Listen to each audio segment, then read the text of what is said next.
Saudações, galera! Estamos nós aqui para o gabarito da avaliação. Então vamos lá. Em óptica geométrica, podemos afirmar o quê?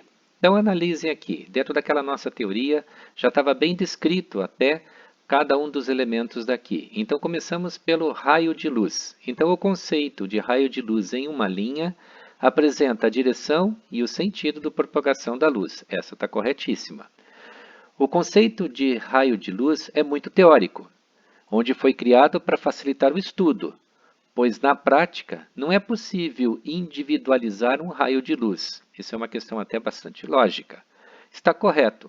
Se essas duas estão corretas, obviamente a terceira também tem que estar correta. Por isso seriam todas as alternativas. Mas se você está ainda em dúvida, olhe bem. O raio de luz pode ser curvilíneo ou retilíneo. Vai depender do meio em que a luz se propaga. Exatamente isso. Se for um meio transparente, é retilíneo. Se já for um meio translúcido, vai aparecer, inclusive, já apareceu na avaliação anterior, perdão, nos exercícios, lá na lista de exercícios, o que é translúcido? Ou seja, um ambiente onde existe a permissão da passagem de pouca luz, ali sim, o raio de luz pode ser curvilíneo, tá bom? Então, todas as alternativas anteriores estão corretas. Analise as afirmativas sobre fontes de luz. Então, vamos lá. Fonte de luz primária emite luz própria. Corretíssimo. Fonte de luz secundária apenas refletem a luz. Perfeito. Dois conceitos tranquilos. O primeiro está pronto em si, o segundo está pronto em si. O que tem um a ver com o outro? Nada. Por isso, ambas estão corretas, mas não possuem relação entre si. Uma coisa é uma coisa, outra coisa é outra coisa. Belo provérbio, né? Erro! Bom, sobre luz polarizada, podemos afirmar que, novamente, é só olhar a teoria e você vai descobrir que todas estão corretas. Por quê? É um conjunto de ondas eletromagnéticas que se propagam em uma mesma direção. Corretíssimo, polarizada, por isso.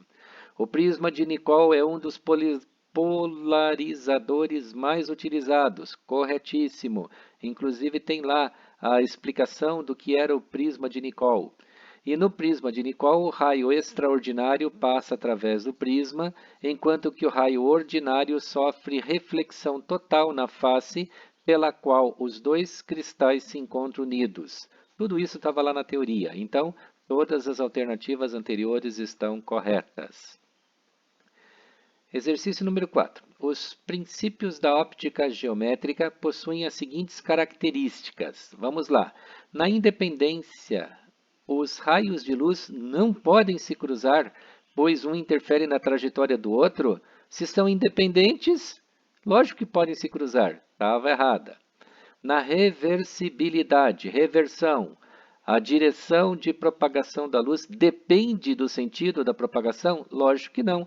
Se é reversível, ir e vir independe uma coisa da outra. Então, errada também. E quanto à propagação retilínea, temos que, nos meios transparentes, homogêneos e isotrópicos, a luz se propaga em linha reta. Corretíssima. Inclusive, estava isso lá na teoria. Vamos para número 5. Tratando de eclipse, podemos afirmar que, eu não vou nem comentar a letra A, não, vou comentar a letra A sim. Ocorre quando o Sol se interpõe entre a Terra e a Lua. Meu Deus do céu, se o Sol ficar entre a Terra e a Lua, derreteu todo mundo. Óbvio que isso é um absurdo. Mas vamos lá. Os eclipses acontecem quando a Lua se interpõe entre o Sol e a Terra. Aí sim, tá?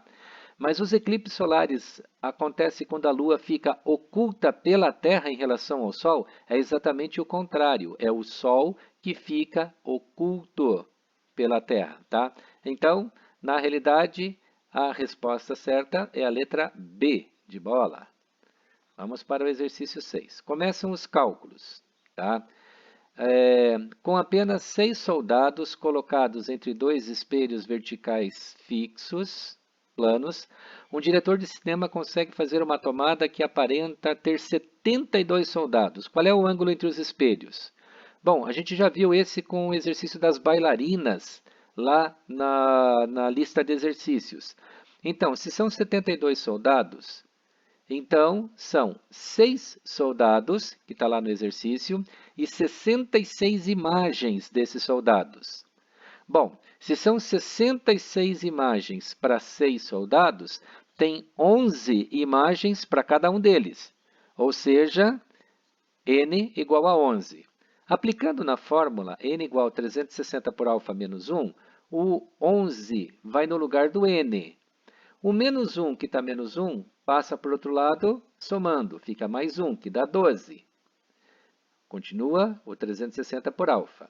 Agora, o alfa vai para o lugar do 12, o 12 vai para o lugar do alfa. Fica 360 por 12. Logo, alfa é 30 graus. Achado aí o ângulo entre os dois espelhos. Bom, do exercício aí sobre relógio de ponteiro, por que ele diz que o número foi substituído por um ponto? Só para dizer que é aquele reloginho que não tem número nenhum, só tem os pontos. Mas aí quando chega 8 horas e você coloca isso na frente de um espelho plano, olha que interessante. O ponteiro das horas, ele é vertical. Não vai fazer diferença nenhuma porque você também está na vertical. Mas o ponteiro dos minutos, que estará do lado esquerdo, se você olhar de frente para ele, se é num espelho, é reverso, vai estar do lado direito. Logo, você vai ter a simetria e vai marcar 4 horas. Se ficou com dúvida, pega um reloginho, põe na frente do espelho e você vai achar bem certa essa resposta. Vamos para frente. Mais um outro exercício que precisava pensar. Não tem nem cálculos para você ter uma noção. Olhe bem. Um objeto aproxima-se perpendicularmente de um espelho plano com velocidade constante. Até aqui não disse nada a não ser que é um espelho plano. Num determinado instante, a distância que separa, ou seja, que o separa o objeto do espelho é 20 centímetros. Então, do objeto até o espelho, 20 centímetros. Então, entre o objeto e a imagem, que tamanho que dá? Nós sabemos que tudo que tem para frente do espelho tem para trás. Se tem 20 centímetros para frente, tem 20 centímetros para trás.